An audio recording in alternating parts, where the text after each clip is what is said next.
Synthaholics. It's the Untitled Podcast.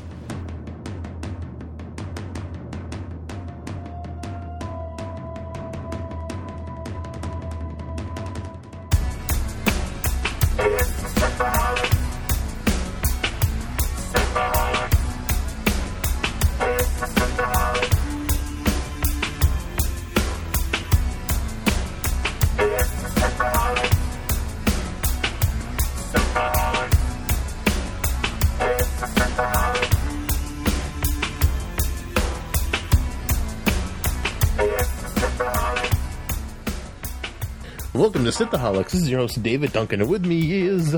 Aaron O'Brien. Hey, how's it going? Happy New Year's to you and to everybody. Happy New Year's. We'll have to shout that in the middle of the episode once it actually flips over. Happy New Year's. Happy New Year's. Well, and we hope you all had a wonderful holiday.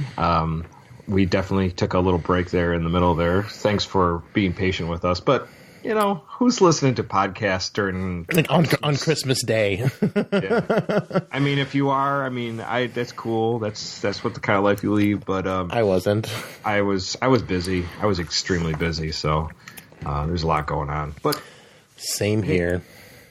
This week we have... we're taking another interesting turn. The last week we did the Star Wars... Last Jedi Roundtable, Nerds Roundtable. This week we are going to delve into something a little Star Trek-y. We're going to do Black Mirror's USS Callister episode. So full spoilers for USS Callister coming. Yes, it's definitely an interesting. I mean, if you haven't seen Black Mirror, think of an anthology TV show where each episode's relatively different. There's none of the characters really match up. Kind of like Twilight Zone. Yeah, it's very Twilight Zone, but it's more based on technology, and the reflections of the technology has to do with our own civilization, our morality and ethics. You know, and it's as like they say, it's a Black Mirror. What's looking back at us? So this one has a Star Trek heavily referenced Star Trek episode. So it piqued our interest. I know it's piqued yours, Dave. Oh yeah, and it's something I definitely want to talk about. And I was originally thinking we'd do Prime Directive 2 tonight before we get back into Discovery. But you're like, oh, it's Callister's that. I'm like, who it is? Yeah. I didn't think it was going to be out so fast, but then I was like, well, if we can fit Callister in before we go back in Discovery territory, this'd be cool. And we'll pick up on Prime Directive Part 2 after Discovery. We have lots of Part 2s to get to in 2018. We've got Sex and Trek Part 2 we need to get to eventually. Religion and Star Trek 2. And ideally, they should be back-to-back like they were last time, or close to back-to-back.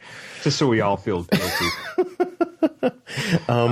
The only bit of news, and it's not even new anymore, it happened weeks ago, but Discovery, they released a new set of hero posters for the second half of Season 1, and guess who's in one of the posters? You probably already know, it's Vok.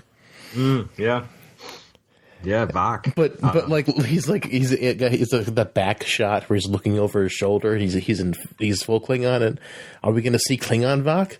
Have we been wrong about Ash all along, or are they just showing that because Vok in whatever form makes his appearance? I don't know. I don't know. Or if they're in the Mirror Universe, maybe Vok shows up in the Mirror Universe. Oh, very interesting. Maybe there's another Vok and they bring him back.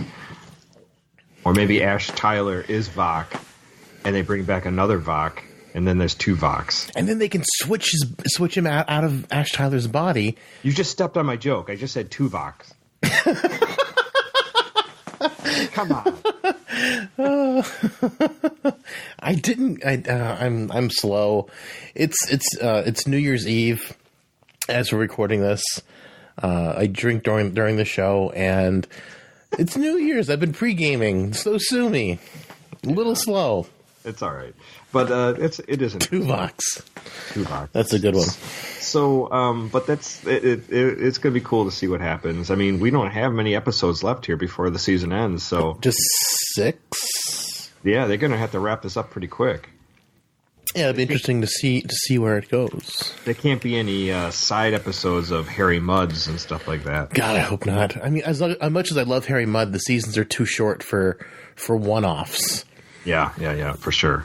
If they gave us like another like a 23 or 24 season episode, yeah, give me some one-offs. But on a 15 tight short season, I'm like, don't do one-offs, please, if you're trying to tell a story. Yeah, unless it's a really good story and it's it does something more for the characters. I didn't think that story did much for the characters other than introduce the maybe the love affair between Ash Tyler and Michael Berman. So yeah, because she killed himself for him. Mm-hmm. That was interesting. It was. Especially for her, since she's not really sure about her feelings and stuff like that. That's interesting. Yeah, that was, and we kind of got her breaking down her Vulcan conditioning a little bit and turning on her human emotions. So yeah, absolutely. Well, should we get into Black Mirror, USS Callister? Yeah, and honestly, when they announced they were doing a Star Trek episode, I was like, I hope it's not parody. I hope it's not parody. And it's parody and it's super dark, because I was scared Dark Mirror would just get goofy, and it was a little bit goofy, but it was so dark. Yeah, it was goofy in a strange way, but then we'll get into it. It gets twisted. So this is going to be full spoilers, but let's just say, what did your takeaway after seeing this episode without giving away spoilers? Like the whole episode, just like, especially once like the story got going, like I had a sick sinking feeling in me the entire run of the episode, which is usually the mark of a really good Black Mirror episode. What about you? I thought it had some interesting plays on tropes. Obviously the Star Trek trope itself, but also kind of like the nerdy guy who's kind of being treated like shit, especially with his coworkers and stuff like that. And I like how they did things to kind of change that up a little bit. They mixed that up. But while I like some of it, I think it was reminiscent a lot to White Christmas episode. So, it was also a very Christmassy themed, ironically enough. Yeah, that too. But the White Christmas episode, I think, was in season 1 or season 2. I can't remember. But but that one was like the one with John Hamm. Yeah. That's probably my favorite episode of Black Mirror, and that one is just so soul crushing. And it is, and it's amazing. Yeah. But it had that kind of feel to it in a lot of ways. But yeah, it did. It had that soul-crushing feel. Like I felt that way almost all the way through USS Callister. Like as soon as you figured out what was going on, like within the first 30 minutes, it was like, oh, and I'm just like, I just felt uncomfortable like the entire time. I kind of felt uncomfortable, but for other reasons, which I think I will get into more when we get into spoilers. But I liked it. It just I think it was kind of weak in a couple spots, but not terrible weak, not like awful or anything like that. Well, it wasn't like, I can't remember the name of the episode from last season, but the one with the women who were dying. All right. Yeah, that one didn't have any plot twist really. It was just kind of like, oh well, just sucks. It's just a love. Yeah, this just sucks, and it's a love story. But it wasn't like, there was nothing like super gut wrenching about it. To me, there wasn't anyway. It didn't even feel like a Black Mirror episode, honestly. At least this one still feels very Black Mirror-y. Oh yeah, for sure, absolutely. Okay, full spoilers. So if you have not seen Black Mirror, USS Callister, Season 4, Episode 1, definitely shut off this episode, our podcast now. Just go to Netflix. It's right there. It's right there for you. You can watch it right now. If you very want. Good. And if you don't care about spoilers, and if you're just interested in what they have to do or what they have to say because you don't really want to watch it, definitely give us a listen to, because this is interesting in a lot of different manners for technology. And how we treat technology and how we treat or how we are treated in society as well. So I wish we had Kipling Brown on, because this is very much in the same.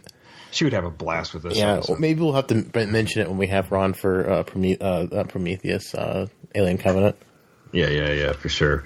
But okay, so like I said, this is USS Callister, Season 4, Episode 1, and this is air date December 29th, 2017.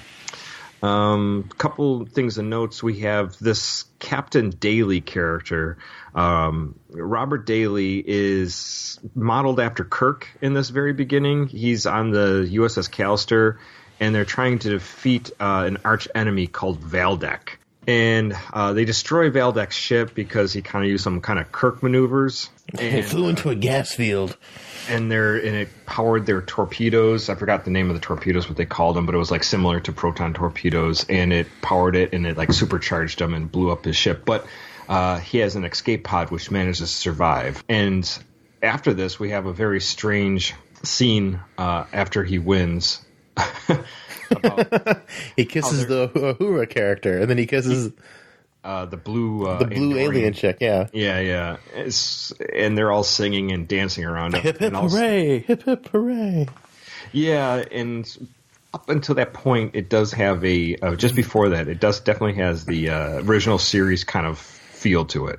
I mean, even him kissing the two girls back to back was like. Kirk would have done it if given the chance. Oh, I'm sure he would have. You know, Yeoman Rand, come here. Uhura, come here. Right. We just defeated the Gorn. I'm feeling Randy. Yeah. All that wrestling with that reptilian. Horny. But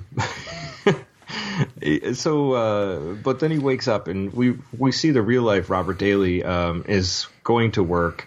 And he's the chief technical officer for a company called Callister Incorporated. So it's named after this ship called the USS Callister. And it produces a multiplayer online game called Infinity. And they use this very similar – I think we've seen this before here and there in Black Mirror. But like basically as a small device that goes onto your temple. Yeah. And it's this neural interface, and you're just fully immersed inside this game. Before it showed this office was a CTO, I thought he was like some low-level employee at first. I did too. Because the receptionist treats him like crap, and you know how it won't scan the pass or whatever. Yeah, his badge won't let him in, and he says, "Well, you should have done that," and whatever it was like, and he says, "Well, it is the beginning of the year. I can't do." Or I forgot what the reason was, but the receptionist, even though he's the chief technical officer, she just doesn't. The receptionist doesn't care who he is. He's like, "Yeah, screw you." She's like dead inside, Doesn't. All she does is like file her nails. Well, she's going through her phone constantly. Yeah. So, but anyways, so that's sort of like, in just to mention too, the real life Robert Daly, he does not look as dashing as the. His hair's thinning. He's older looking, kind of slumped down. But when we see him on the USS Callister and he's Captain Daly, he's swaggering just like Kirk. Yeah, he's got the Kirk swagger. He's got the hair quiff going and everything. So it's a different character. So we're seeing two different characters, but they're one and the same, which we'll find out later why. So he comes in, he sits down, he's in his office, and there's a couple interactions. Like he asks for a latte for one of the interns, and the guy's like, "Oh yeah, I'll get that to you," and he kind of ignores him. So it seems like everyone just kind of like isn't giving this guy a time of day. Yeah, it's really weird. That's why I thought he was like some low-level guy. He's like the second in command, and like it's just such a weird dynamic. It's a weird dynamic, and you literally feel bad for this guy in the beginning. You're like, "Oh, this guy's getting shit on. This ain't cool. Like what kind of life is he leading? And so then we get introduced to a new character, Nanette Cole, and she introduced herself to Robert Daly. And she's sort of like a little bit of fangirl. Like she says, "You write amazing code." I think she even says his code is sublime at some point. Yeah, she's super fascinated by the way he programs and like just the way she reads his code. I don't know if he like writes like a bunch of erotic things in his code. Because code. As long as you put your integers and stuff. You can call things whatever you want to call them. Sure, but it could also just be just how he structured things, and for a big multi-level. I'm assuming for a game of this Infinity, must be pretty insane. He uses double tap instead of 8 spaces. There you go. Silicon Valley reference. Just FYI.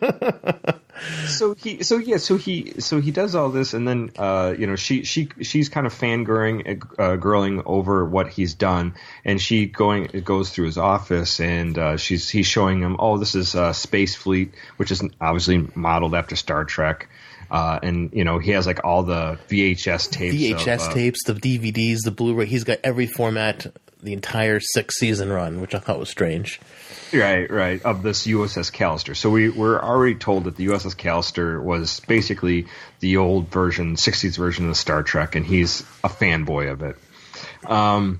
And she seems somewhat unaware, but she kind of remembers it, and then she's, oh yeah, that's cool, whatever. And then we get introduced to the company's co-founder, James Walton. And this is played by Jimmy Simpsons, who we know from Westworld. From Westworld, he's also like the incest brother in Always Sunny in Philadelphia. Yes, and he's also in McFoyle twins, yeah. He's also in House of Cards. So I recognized him immediately from Westworld since I really enjoyed that show. So I always think of him as the guy from Always Sunny, but yeah, also Westworld. Westworld was fantastic. Yeah, so anyway, so he comes in, and we get a strange thing because we see this James Walton before on the USS Callister when Robert Daly's playing the captain. Walton kind of plays like a McCoy, but super cowardly, and he's like, "Oh, we're gonna die," and this character in real life, James Walton, is super brash. He's like, when he sees Nanette, she's like, "Well, who are you?" He's more of the Kirk kind of character, and he's like, he leans in and he's trying to get to, let me take you around the tour. Have you seen the tour? Yeah, because she's a nice, attractive looking young lady. Yeah, so he's like, okay, and but she's still nice to Robert Daly, but she obviously goes off with him, and we realize in a few exchanges between James Walton and Robert Daly that James Walton sort of just pushes him and kind of berates him and puts him down a little bit, not like in an overt way, but he's really aggressive with him. Yeah. And Daly's character is kind of like, okay, I'll get it done, because I guess there's supposed to be some big patch-up date just before New Year's. Yeah, they wanted to come on my birthday, December 20th, but...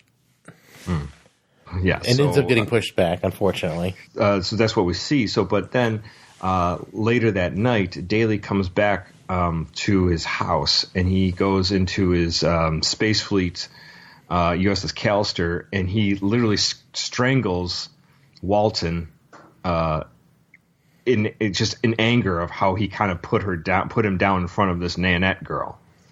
He doesn't really overtly say that, but there's like a thing like they're trying to find this Valdec, and they haven't found his escape pod yet, and they're like, we haven't found it yet, sir, and he's like, I expect better from all of you. So all of a sudden he's very aggressive, rage monster.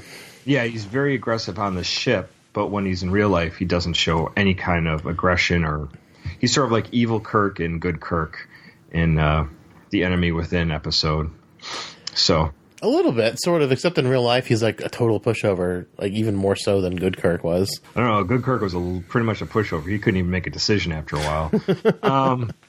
But he was less scary, though. he was less scary, but the evil Kirk was definitely very scary, especially with Yeoman Rand. Oh, yeah. All of a sudden, this is where things got weird. At first we're thinking like, okay, so maybe he's imagining himself like this, or... Then we find out this USS Callister is sort of like his playground to get his aggressions out in real life, which is interesting. It's like therapy for him. Yeah, sort of. And that's what we think at first. So I think we still feel sort of sympathetic towards Daly. A little bit, yeah. But him choking Walton was shocking to me when I saw it. But I was like, okay, well, he's, it's a computer program. Whatever. Yeah, it's a computer. Right now you're not thinking much of it, but the next day at work... Yeah. Bad stuff starts happening. One of the other ladies that works there, she's getting coffee with Cole. She's like, yeah, just do wide berth around him. But he's like right around the corner listening to the conversation. Yeah, he hears her. Yeah. And he's like, and she's like, oh, you have a crush on him? And she's like, no, I just like his coat. It's amazing. And I don't have any kind of like romantic thing. No. And it's like, definitely not. So he hears that and he kind of gets upset, I think. Right. Because he realizes, and then he realizes that he's never going to probably have a chance with this girl, at least in his mind. He then, so we have that exchange, but what he ends up doing is he takes some of her... he takes her coffee cup home. Yeah, he takes her coffee cup. After work. And when she leaves, she takes her coffee cup. He swabs her, the cover of her coffee cup to get her DNA. And all of a sudden then he scans that into the computer. And so did you know what was happening here? Because I totally called it when I was watching it with Jess. I didn't call that completely. I was like, oh, he's putting her into the computer, and she's like, how do you know that? I'm like, the show's messed up. That's exactly what he's doing. He's putting her into the computer. I didn't know how that would work technically because I didn't know how you could scan someone's DNA and then automatically put them into a computer program. Well, I was just thinking, like, since it's Black Mirror is always a futuristic thing. It's like there's no reason to manually 3D model anyone. You just take their DNA and the computer sequences it and figures out what they look like in 3D. So you're just done. But this went a bit beyond that because it also captured her memory and essence somehow. Right, and we get this this cool sequence where we're seeing that the computer is uploading. It was kind of like the uploading bar is slowly working. It said it was going to take like 16 hours or something ridiculous. And so he goes to sleep, he goes to work, and while he's working, he's kind of watching Nanette through his office, and we're kind of seeing that upload bar slowly get closer and closer. And then finally, when it's totally uploaded, we see Nanette wake up on board the USS Callister. With fantastic hair. With all the 60s acromen. She's got the whole... they got the go-go boots and the short dress. Yeah. And she wakes up and she doesn't know where she is. And amazing hair. I love her hair, how big it got. Yeah, it got real big. And then she's walking through the hallways, and when she finally wanders her way up to the bridge, she sees everyone she works with at Callister. But they're all drinking. They're all drinking, hanging out. And so we get this exchange where they kind of telling her what really is going on with this game. So apparently Robert Daly, who created this Infinity game, made himself his own little universe that's not attached to any of the other servers or any of the other internet, and it's separate. And it's modded. Yeah, so nobody can get into it, nobody can get out of it, kind of thing. It's kind of walled off. And what he's done is he's used some technology to scan all of them in, and the computer has replicated them within the program. And although as they explain, yes, Nana, you are still alive out in the real world. You're just a copy of yourself within the USS Callister world. And we have to do Robert Daly's bidding here. We have to play along with this game. And, obviously she's freaked out through this whole thing. She can't get her head wrapped around it. Yeah, that's got to be shocking. But at the same time, it's like, how do you get full memory from just a little bit of DNA you left on a cup? That's pretty impressive. Yeah, that's a stretch, and it's definitely a stretch. But I mean, you gotta go with it for this episode to work. Yeah. Well, and then we get this. Then Robert Daly as Captain Daly shows up, and they start doing this whole. They're going to go on this adventure to get this Valdek character, and she runs away, and then he beams her back to the bridge. Yeah, beams her back to the bridge, and at first he goes a little easy on her just because he knows that she doesn't know what's going on. But then he brings her down to this like away team mission to catch this Valdek, and this Valdek. Oh no, he takes her face away and makes her. I thought that happened. No, it's the first interaction. I'm sorry, he's like, "What, are you gonna throw a fireball at me?" And he's like, "Oh, okay." And then he just snaps his fingers, and her face just goes like just full meat sack. So she can't breathe, she can't see. All she can do is hear. She's like struggling for breath. And this is reminiscent to the Charlie X episode from the original series, where Charlie X just erases that one girl's face. Yeah. So there's definitely huge callbacks to Star Trek through this whole episode. And Galaxy Quest a little bit too. Oh, absolutely, Galaxy Quest. Yeah, for sure. Because on that away mission you're talking about, like the way it's shot, it feels very much like Galaxy Quest. Well, and the strange thing with when they go on the away mission is the character, the Valdek character, he seems like a cross between a Klingon and Khan. You know, he's definitely. He's a little ridiculous. Like he's over the top. He's super muscular. He's got the long hair, and he's super. Like I'm gonna, kill you and all this stuff. I have the high ground, and it seems almost silly. A little bit of Obi-Wan Kenobi in there. I don't know about the Obi-Wan. I've got the high ground. Yeah, right. Don't try it, Anakin. I've got the high ground. You underestimate my power. No. So you're like you said, he did erase her face, just kind of like snap her into line. And so when she comes down, they go down the Owain team, and they're trying to chase after this Valdek.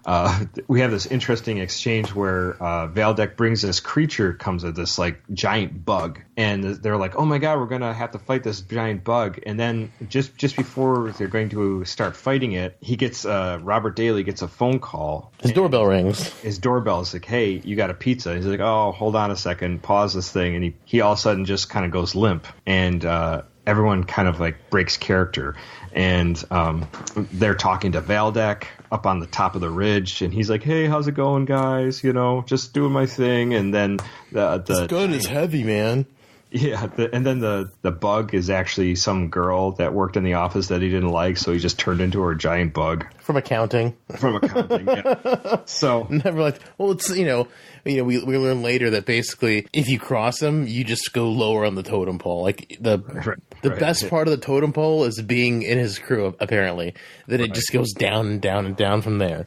Right, exactly. So interesting stuff. And then, obviously Nanette's the whole time's like, kind of like, what the hell is happening here? This is crazy. So she's processing all this. And then Robert Daly comes back when he gets his pizza, and he's back in action. He shoots Valdek by saying, "Hey, look, a naked woman." And fan dance. Yeah. If only they had the Uhura stand in doing a fan dance. That would be pretty fun. That would have been awesome. And then, so he takes Valdek out, and he's like, Valdek's kind of pleading with him to make it all over, like kill him. Go up on the hill, take off all your clothes, and get a fan. Just dance. Yeah, do that.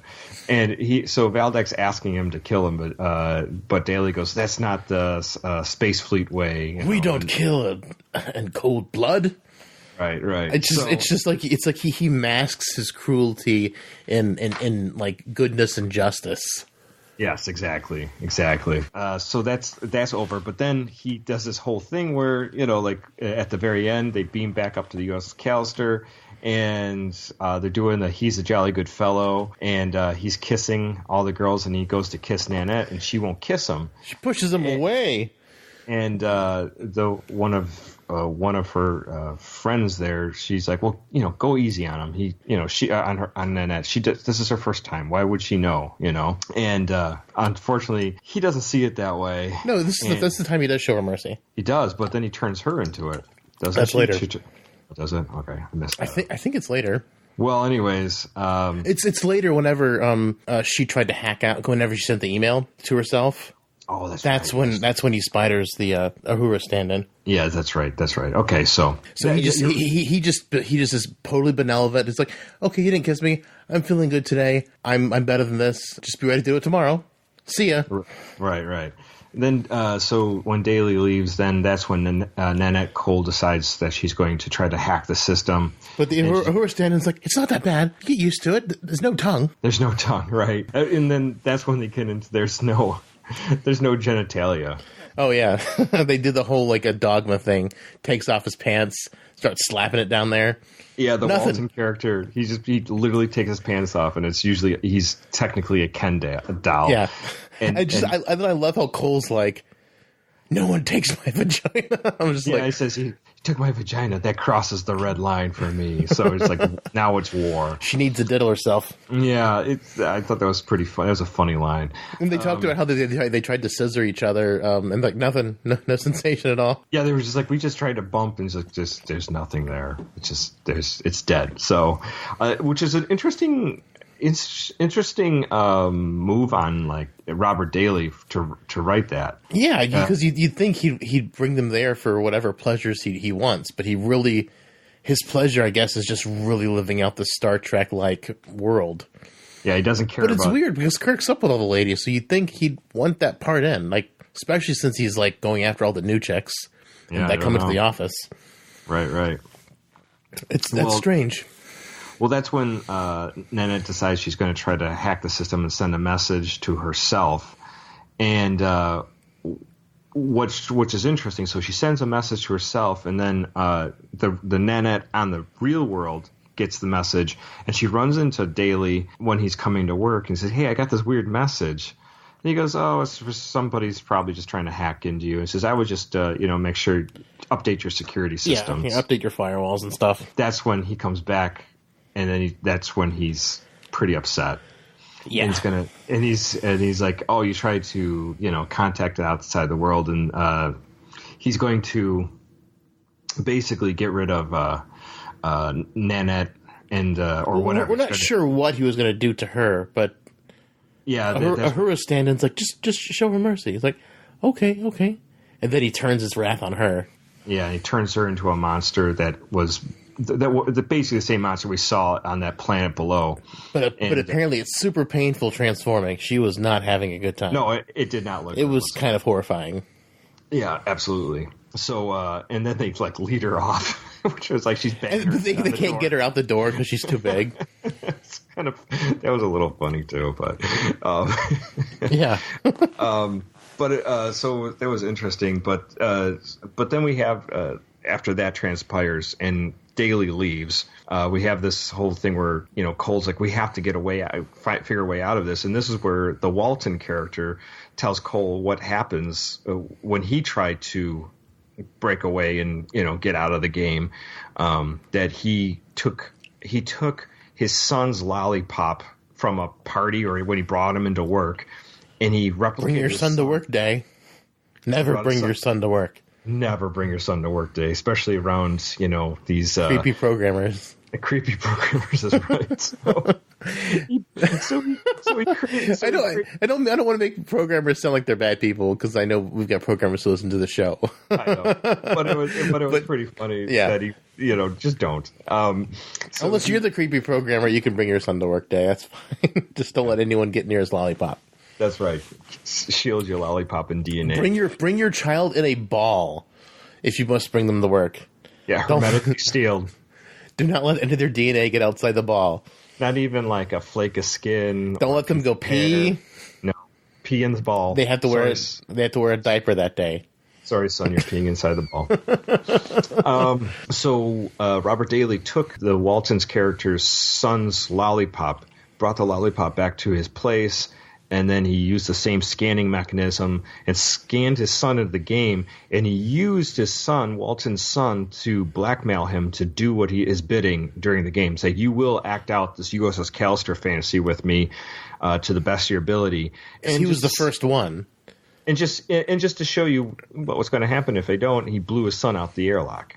And this Walton gives us very well detailed description of what happens when you're shot out into space with no atmosphere or no pressure, unpressurized space, what that does to you. He says that he would do this again and again to his son if he doesn't basically do his bidding. So Walton basically says, I'm out. Whatever you're planning on doing, I am not doing it because I just don't want to deal with that.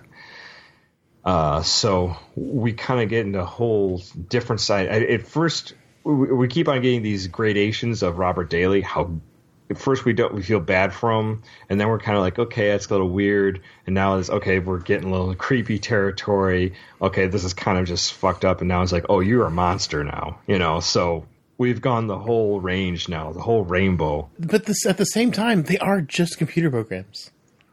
True.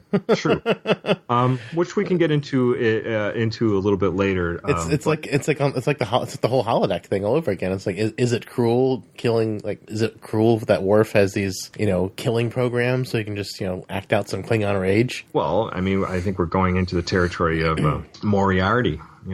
going back into that. So, which we talked some episodes back. So, but they do formulate a plan because when Nanette sees this wormhole open up, and they realize it's the patch to the new game, and that there must be some kind of connection to the outside world in this little insulated bubble that they're in. So there might be a way to get out. So they have to figure out a way to get the ship all the way over there. She's like, I could blackmail myself in the real world.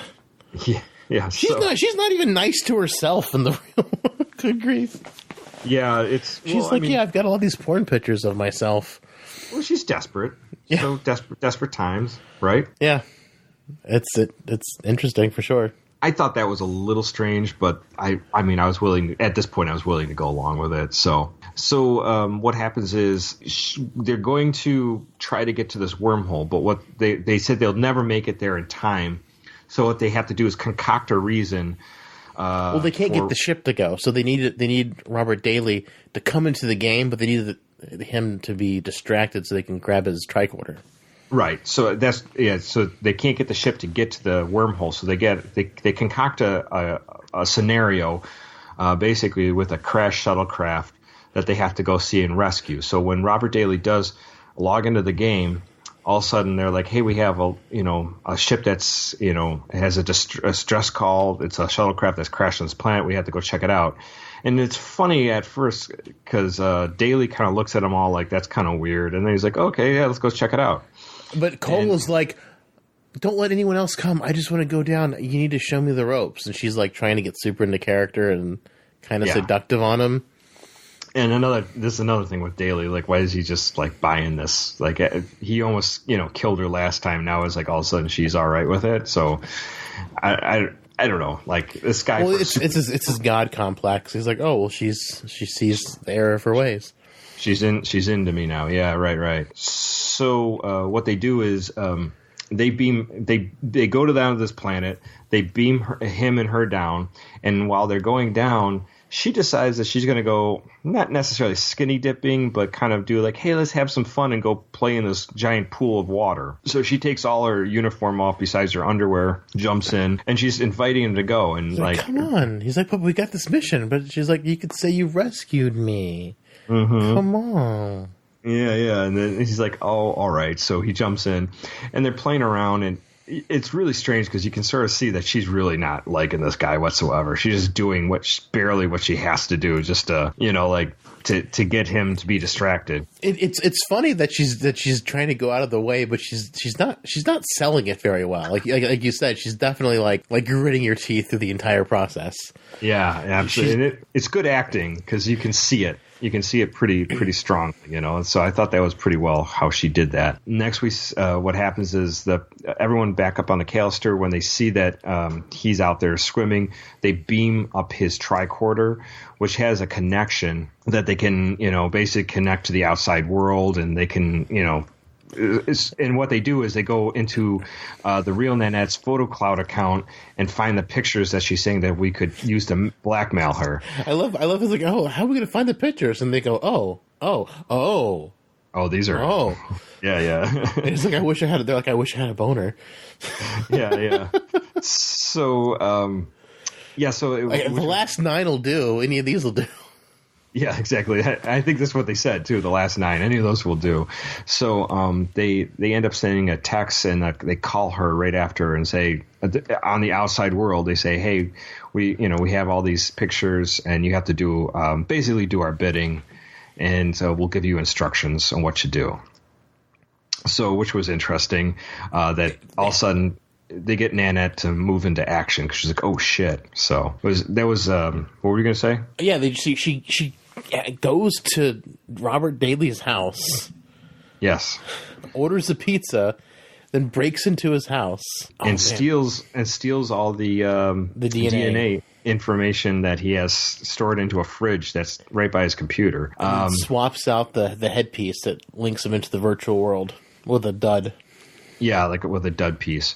So during that time, what they're doing is they beam her up while he's going getting the pizza at the same time, and they beam her up and they start heading towards the wormhole.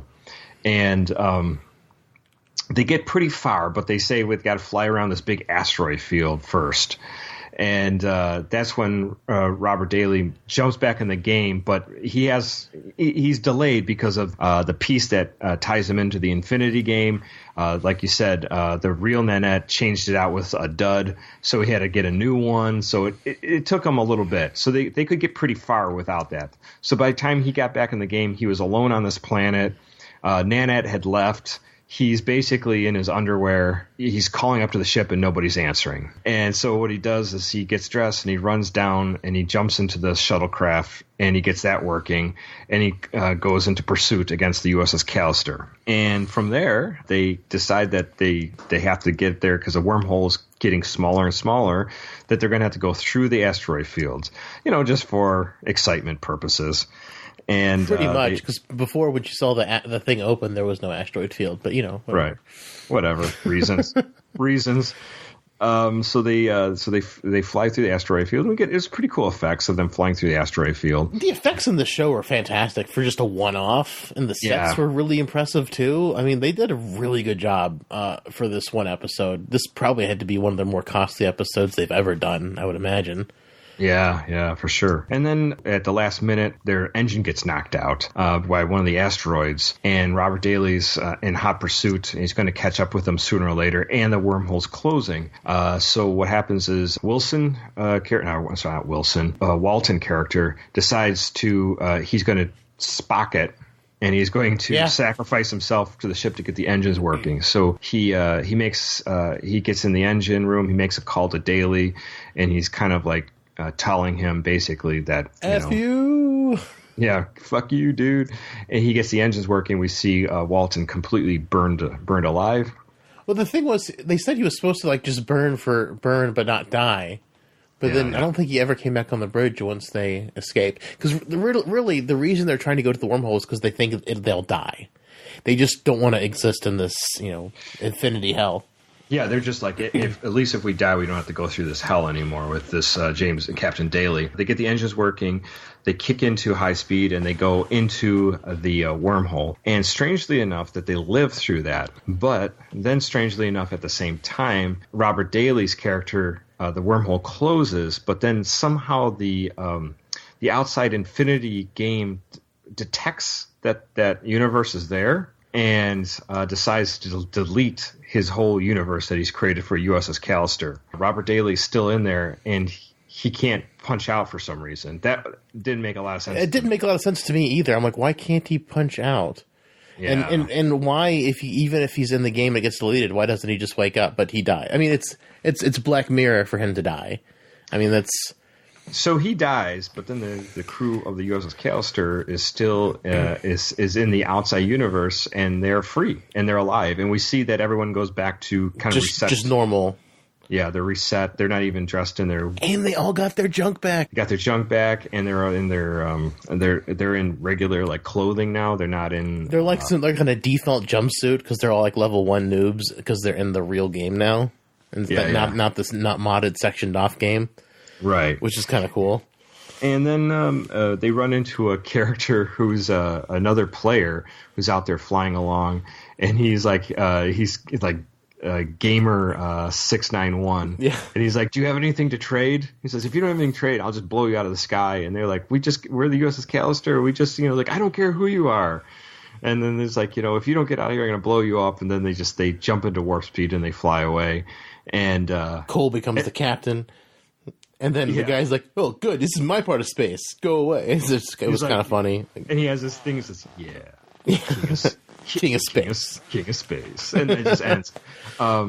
It was strangely enough, that voice is Aaron Paul from Breaking Bad? Breaking Bad, yeah. Oh, that's awesome. I didn't get that. That's awesome. Strangely enough, because I was looking up on this show, apparently Aaron Paul, because he's tied into the Robert Daly's character, Jesse Plemons, the actor. Yeah, because he was in Breaking Bad. Yeah. So he was on the set, and I guess you can see them in one of the holiday parties there. And I think I did see him. I was like, I think I recognized him, but and also Kristen Dunst is there too, because apparently she's friends with both of them. I don't know how that works. I don't know if she's dating him or whatever, but she's in that. You could see her in this party too. And Kirsten Dunst was also in a Star Trek episode as a little child.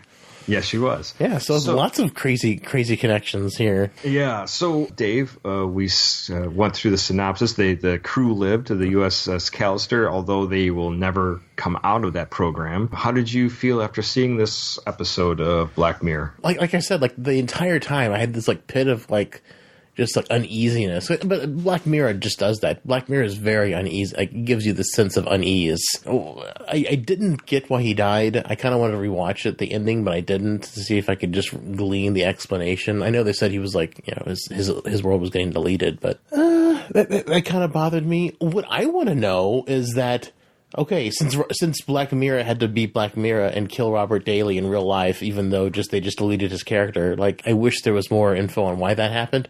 Secondly, the real Cole, if she left any fingerprints, DNA, she's going to get fucked in the real world. Because it's like, oh, he dies mysteriously and there's fingerprints of her in there. Like, that's horrible. Like, these digital characters fucked up their real person's life. Well, we don't know that. We don't know that, but it could be, you know, for sure. Well, I mean, Robert's dead, and if she left any fingerprints, and I don't think she was wearing gloves. I don't remember wearing gloves. I don't think she was wearing gloves. So, like, if she left any fingerprints or any hair or anything, I mean, this is the future. They've probably got super good forensic evidence. Like, she could be messed up for the rest of her life because her digital self blackmailed herself. And how can a guy like Robert Daly not have like a really robust security system, and she can just like sneak in through the screen door, you know? Oh yeah, the door was just open. I was like, really? You know, like kind of like Daredevil it, you know, just walk in like, hello. Why was it just open? I thought that was very strange. Yeah, I understood that she probably snuck into it. It seemed like she crawled up on a roof or something like that, but still seems not reasonable. It's definitely a couple of weird little plot holes, and these digital people. There's the whole question of, you know, are they really sentient or are they just? I don't know how they got their memories just from basic DNA, which I said earlier, but right. It definitely brings up moral questions about, you know, artificial intelligence. You know, we've had this discussion. We had it with Kipley. We've had it on our own a couple times. It's really interesting stuff, but I think the biggest and worst question is if the real Cole is going to be pressed for murder charges. You want to see what happens afterward, like, you know, a month later, like what happened to everything? Because I feel like, you know, that's Cole was a bad person. He mistreated AI. You know, I don't know if that's reason enough for him to die. But for her who was blackmailed by her artificial intelligence self, that just seems. I feel like she was in a bad predicament. Personally, that's what I felt at the end. I was like, "Wow, she's going to get screwed." Yeah, I had also kind of thought that last bit where they run into that gamer in the outside, you know, gaming infinity world. I kind of thought that he was going to blow them up just when they got free. Like, so, like they're like, oh, damn it, they all died, you know, like. Well, they wanted to die anyway, so that wouldn't have bothered me too much. But yeah. I know, but I thought it would have been kind of like, oh man, that's terrible, you know, kind of just like tragic, you know, they just got away, they just made it, and all of a sudden, the last minute, they all die, and be like, oh fuck. So yeah, what are your takeaways? How did you feel at the end? It's just a couple of things. Like, one thing, I really, like I said, they were really playing up tropes. You know, like obviously the Captain Kirk type of trope and the Star Trek thing, and then also this programmer guy who you feel bad for in the beginning, and then he turns out to be the villain of the whole thing. And then you start wondering, like, well, did he get that way because people kept treating him like shit, and he created this world just to, you know, make his virtual reality a punching bag, you know, to fulfill his fantasies and just get out his aggression, or was he just like that already? You know, like, I don't know. You know, I don't know. Gave me a lot of questions. like self-therapy, you know? Yeah, but then the other side of me is like, here we go. Okay, we're gonna like make the nerds into the bad guys kind of thing. Like, okay, you know, the creepy guy who nobody wants to talk to is creepy for a good reason, because he's got like all these people, like little, you know, like bugs in a jar, and he tortures them all day long. You know, I mean, it's like that's bullshit, man. I kind of felt like he's like, we're playing this out. We're playing this kind of like, ew, he's a nerd. He's gross, you know. Oh, and here's the reason why he's gross. You know, it kind of frustrated me, to tell you honestly. I didn't think that was where they were going with, but I think it's like a common trope that gets thrown out between non-nerds. Yeah, you know. I see what you're saying. I didn't think about that when I was watching it, but now that you're saying that, I am kind of like, oh, that's kind of a shame. Yeah, that you know, they're making nerds look bad, because I mean, honestly, we're all nerds here. right, and that's so. I felt that immediately after seeing that. I was like, oh, so that's where you're going with this? Is like, I mean, it's an interesting concept. Don't get me wrong. It was really well executed. Besides a few plot holes that we just pointed out, but it just I felt like, come on, man, you're gonna put down the nerds. And here's a guy who is. His fantasy is to live out basically the Star Trek original series. You know, and of course, original series has its issues. Don't get me wrong. You know, there's lots of bad acting, and there's lots of, you know, plot holes and canon issues and all sorts of things. And we discuss it all the time. But if you're modeling your life after that, especially in this like fantasy world, wouldn't you even be more exemplary than the next person next to you, because that's what you live for?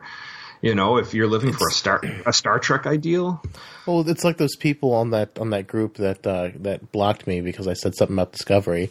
Mm-hmm. It's like the dark side of fandom, where they, you know, worship something, but they don't understand at all what it means and what it stands for. Yeah, they lose sight of the philosophy just because it's not what they're into.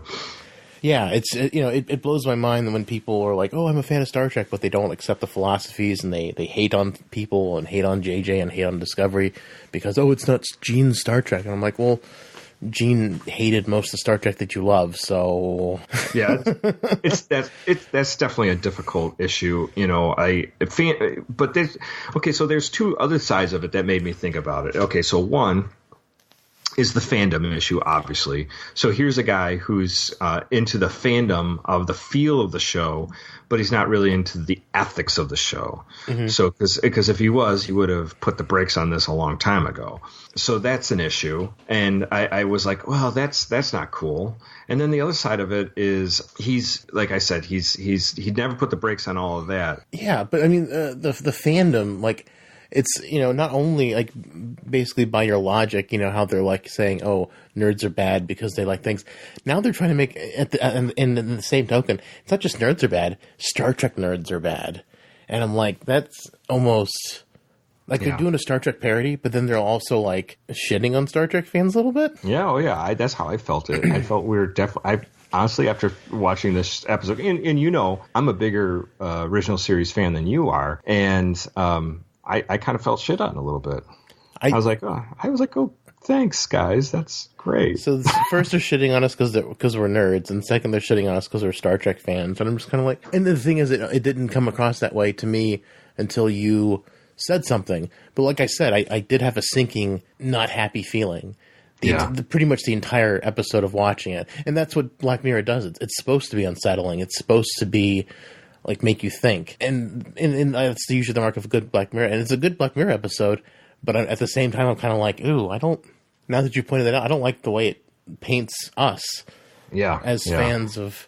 You know, the other thing I was going to mention before is because I lost it there for a second, was the you know, we're getting all these like obviously we've seen it through the headlines of all these men in places of power who are abusing their employees, if it's, Harvey Weinstein to, whoever's next, like on the deck of big bosses and big celebrities that, either putting sexual advances towards women or raping or whatever, so we're getting all these stories. So here we have a guy who we're taking out the sexual element, but he's still abusing people. Mm-hmm. And he's using his place of power, and I kind of thought that is a little bit getting into that notion, but I sort of get, but it's still, here's the other side is like, is he really abusing anybody? Well, that's the thing. That's the real thing that really gets to me. Is like, so if they're sentient, then yes, he is.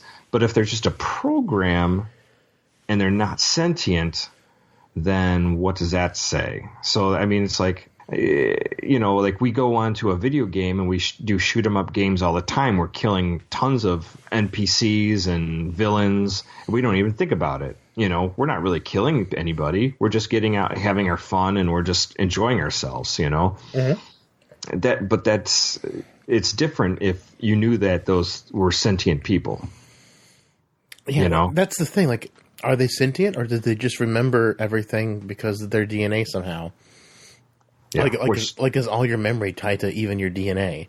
Which it isn't, so that wouldn't make any sense. So, no. I mean, but I don't know. Unless he has like personality profiles, like, they're saying in the future, like, this actually ties into another Black Mirror episode, maybe, where, the one where the lady's husband died. Mm-hmm. And she tried the artificial intelligence where where she started talking to him, and then she ordered the robot version of him, mm-hmm. which had the same algorithm. Yeah. So basically, take their social media presence and everything they've done online and built a personality around them. Right. So it could be, but is that real sentience, or is that just really good algorithms that appropriate what the real person would say? You know what I mean? No, I don't think so. But here's the thing: is interesting thought, and I've read this more than once, that there are people that think that in the future they'll either have a VR or a program that you kind of like can engage with, or like you said, a robot, and that because of your social media presence and anything else that they could load into a computer, they could build an algorithm of what you sound like, how you talk, your way of thinking, mm-hmm. and it could mimic you. And obviously, the more social media presence you have, the better it can gauge you. So, like, Synthaholics could live on forever after we pass Aaron. Oh, you poor people! but the thing is, do the robots pay for the Lipson and the website? Do they pay for keeping that running? That's right. Cold hard brick and mortar of what's going on here. But do they do that? Because I mean, if they could do that as well as impersonate us, I mean, we could keep going forever. That'd be kind of cool. Synthaholics will never die. That's cool. Maybe. Or maybe we can just buy these programs and they just ramble on forever and ever and ever about Star Trek. They break. and we just release episodes, and they're just these robots babbling about weird shit, just modeled after the hundreds of episodes that we've done. Yeah, it'd be hilarious. I'd want to listen. I'd want to listen to a robot version of Star Trek. They'd actually probably be better than us because they'd have like photographic memory of all 700 something episodes. Yeah, they wouldn't have to think about it. Whereas we have brain farts. Yeah, yeah. They'd be better than us. I want to hear this. I would pay money for that. Yeah, so that's an option. So like, let's say our children at some point want to reflect upon us, they could maybe do something like that. But I don't think that's a sentient.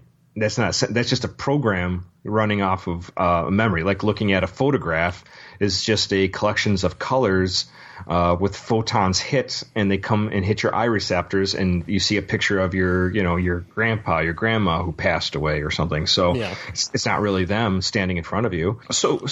And the thing is, the way I like to think about Black Mirror is even though all the episodes are standalone, I feel like they exist in the same universe. And it does feel like that. And I mean, other than a few standalone episodes that are like, obviously you would know if they did, but for the most part, I feel like they exist in the same universe. So if that technology where they replicate people is tied into his computer, yeah, and she's like, oh, I got this job at this place, so that's how she can know, that she works with those people. I mean, they could just be that program that he's got that mimics their personality. Yeah, but so that's a couple things that came into mind. I mean, obviously the shitting on Trek fans, Shitting on nerds in general. Shitting on nerds in general. Gamers. Shitting on gamers, but some gamers have owned up that, obviously, I mean, sure. With the gamer gates and shit like that. So, yeah. And then also... Unfortunately, there are people that sully the name. I mean, pretty much any fandom, there's terrible people in, unfortunately. Yeah. Yeah, that's true, no matter what. And then just the fact that, we could be seeing, the power play that we're seeing today with people like in positions of power, just shitting on people and treating obviously his work friends as his playthings, and then the sentient life thing. I mean, these are all like really big things that hit me after watching it. Mm-hmm. Obviously, there's no resolution to any of them. No, not at all. But it gives you food for thought, which is always what's interesting about Black Mirror. Is you walk away thinking like, oh, that's interesting that they talked about this, or it gets you thinking after you've seen the episode. Yeah, and maybe after we finish the Star Trek Discovery look back, maybe we can do Black Mirror together for YouTube and just do some Black Mirror conversations. That would be fun. I would enjoy doing that. I would love that because Black Mirror is so great in general. Usually. Yeah, I mean, there's a few, it's hit and miss. Yeah, and there's a few episodes that aren't as great, but some are just hit you in the gut. Oh yeah. This one did not hit me in the gut right away. Honestly, it felt like, I think, like you said, I felt a slow twist, and I felt that twist slowly coming and turning towards me and you. Yeah. And Maybe subliminally, I was feeling what you're describing, that they're shitting on, because it wasn't registering. I just had this like sick feeling the entire time. I just, what it is? It's, I get that they're at the beginning, they're trying to play the trope of like, here's the nerd who's getting treated like shit and you feel bad for him. And they turned it on its head. And that's cool. That's a cool way of writing. It made you sympathetic for the villain at first. And then you now end up hating the villain. But is he a villain though?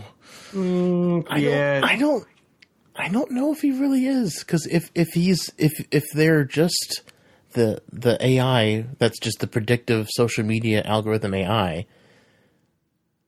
if that's all these people are, then they're not really sentient. I don't know if I entirely agree. I mean, if they can have independent thought and they can make actions to break out of their programming, then I would say that they might be intelligent. But they're just acting based on their algorithm that, like the love story one where the husband dies. I mean, it's just an algorithm that just compiled the social media presence. But just like we talked with the Measure of a Man. It's like, how can we judge this? And like, aren't we just working on an algorithm, but just based on chemical reactions within our brain and the meat bags that we live inside? It's an interesting line, but it's just, I don't know. Well, but his actions purely is sure. not.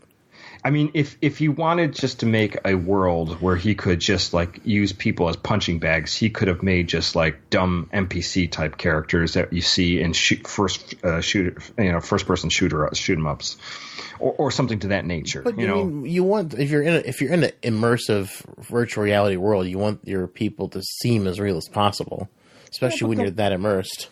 But you're literally stealing DNA and you're mimicking people. So there's more to it than that. I would say that this guy is obviously he's not looking just to write a villain. He's looking to write in people who are going to be as real as possible. Instead of him writing it, he scans in the DNA and gets as close as a facsimile as he possibly can. But I just don't know if that's how in the future how they just model people. They just grab their DNA and then they can change it on the fly. Because if that's. I don't know. I mean, it's weird, but I don't know if it's nefarious necessarily. If that's just how they model people in the future without doing vertice by vertice, polygon by polygon. I don't know. It doesn't feel right. Yeah, it definitely feels weird. It's like that's kind of weird. I mean, if he's not walking up and saying, "Hey, I want to take that coffee cup because I want to model you inside my game," to Nanette's character, it's the whole consent thing. It's the whole Quark trying to get a picture of Kira for that guy for a hologram. Right, exactly. So I mean, it's a little creepy. It's definitely creepy. And, again, we're painting the nerds as the creeps. And yes, there are some fans that are creeps. Yes.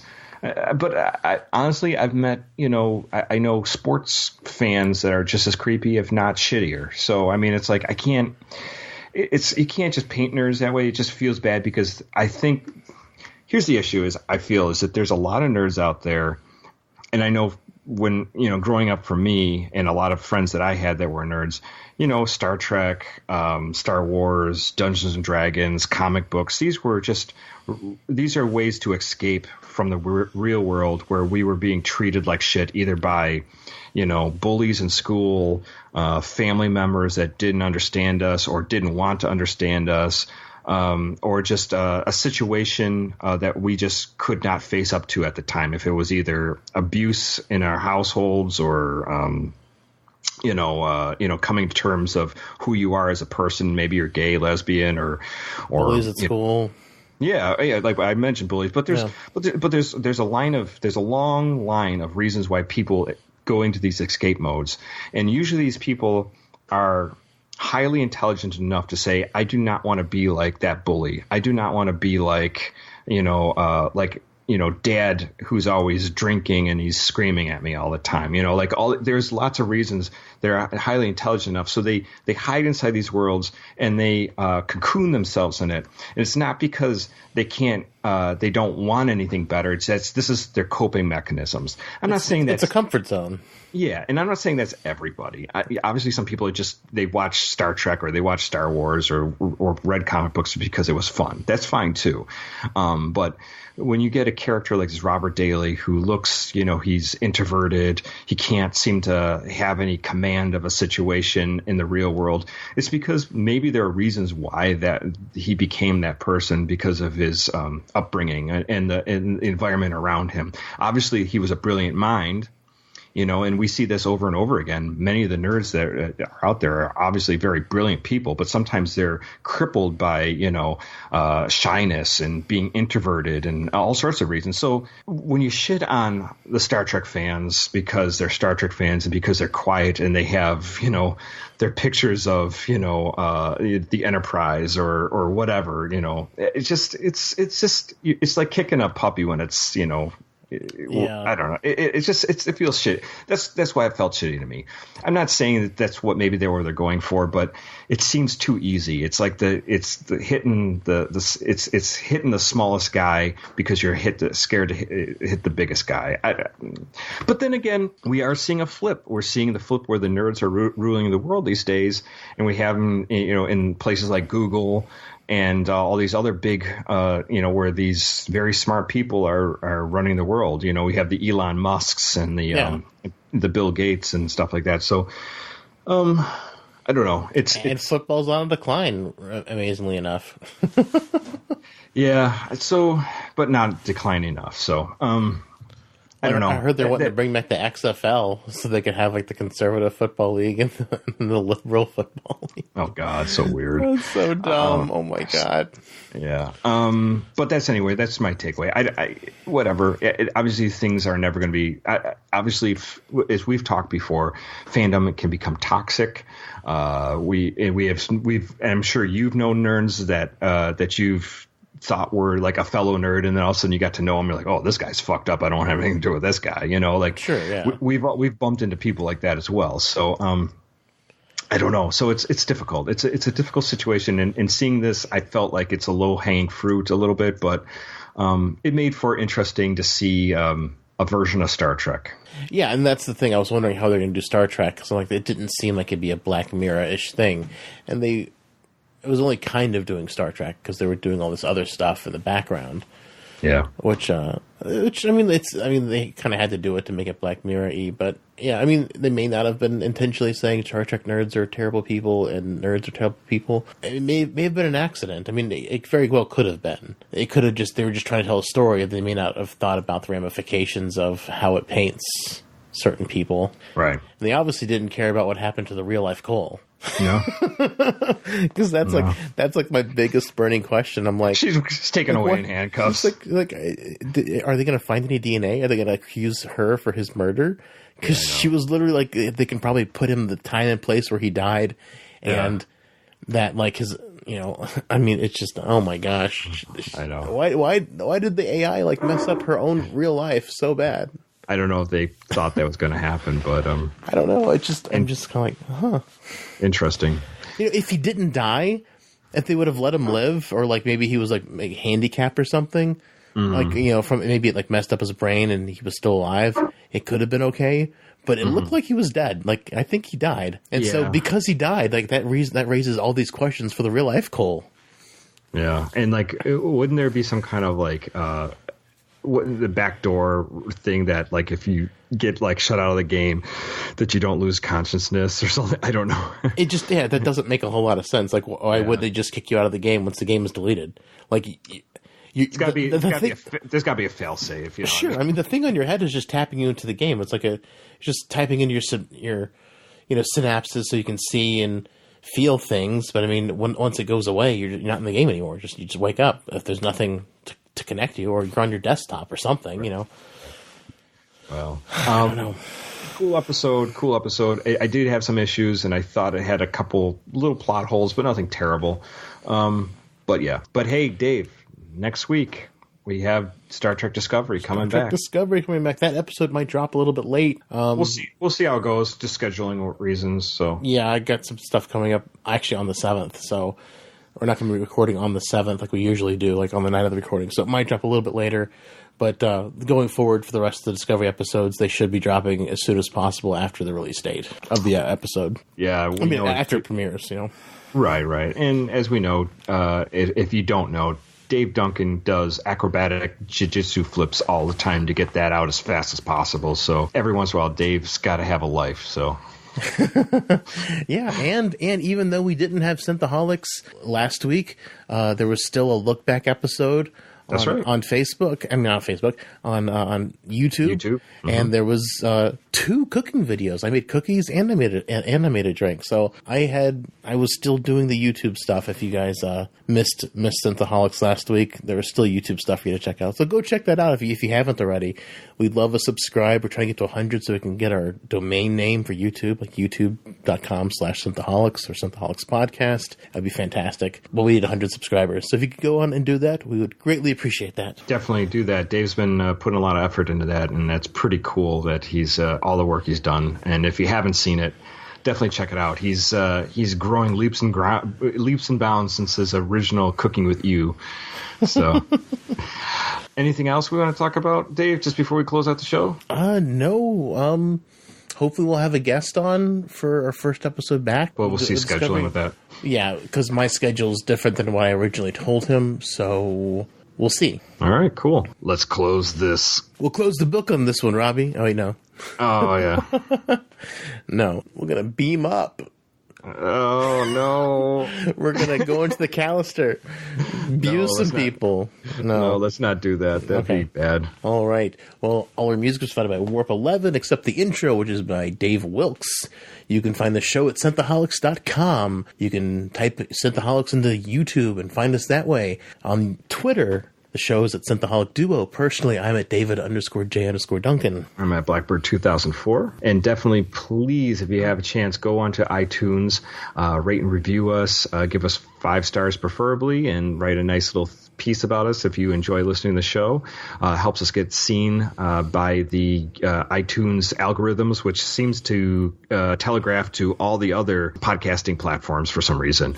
Also, if you have a little money that you could throw our way, a buck a month, that's not much to ask for to help us continue bringing this show, to help our maintenance fees of making the show and putting the show up online, we have a Patreon.com/Synthaholics. We support anything that you give to us. It would be great. And my friend Dave Kish recently made me aware of TuneIn, which is another podcast service which I'd never heard of before. But apparently, if you drive a Tesla, it's the only podcast app that's available on their big screen that's like on the dashboard or whatever for Teslas. So Synthaholics is now on TuneIn. Awesome. If you want to use that app, and if you have a Tesla, you can listen to us natively on your Tesla now. Nice. Very cool. As well as iTunes, Stitcher, iHeartRadio, and all your other platforms. And definitely, if you know a friend, if you know a family member who's in need of a good podcast, tell them about Synthaholics. Let them know about the good work that we're doing here, down here on the basement floor in a closet with one light bulb hanging over us. With 5 degrees outside and the wind blowing roughly in Buffalo. Yes, and our underwear is chafing. So let them know about us. We need new electric underwears. But we hope you enjoyed we had 2 little jaunts here. We did Last Jedi with the Nerds of the Round Table, which was a lot of fun. And then we've talked Black Mirror. But once in a while, we like to break out of our roles. We've done Galaxy Quest and we've done Spaceballs before. So we've definitely broken out of once in a while than just doing Star Trek, just for fun, sci-fi usually based. Yeah, definitely. We love to have fun and talk all things science fiction, not just Star Trek. And I know most of you guys are here on the podcast for Star Trek, but that's why we're also doing YouTube, to hopefully bring you more stuff that's not just Star Trek, but also Star Trek on the YouTube as well. Awesome. Well, thank you all so very much for listening. Live long and prosper. One and all. Happy New Year. Happy New Year. We laugh and we'll both shit our pants. You're the best drinking friend I ever had.